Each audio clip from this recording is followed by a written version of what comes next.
अयोध्या के राम को लंका से क्या चाहिए? अपनी पत्नी।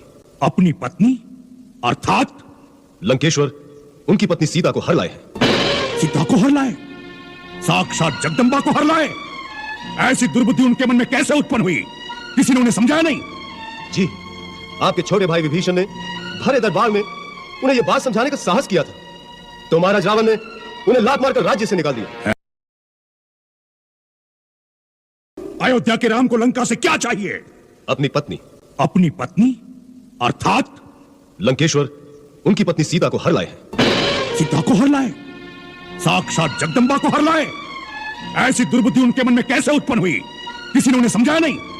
जी, आपके छोटे भाई विभीषण ने भरे दरबार में उन्हें यह बात समझाने का साहस किया था, तो महाराज रावण ने उन्हें लात मारकर राज्य से निकाल दिया।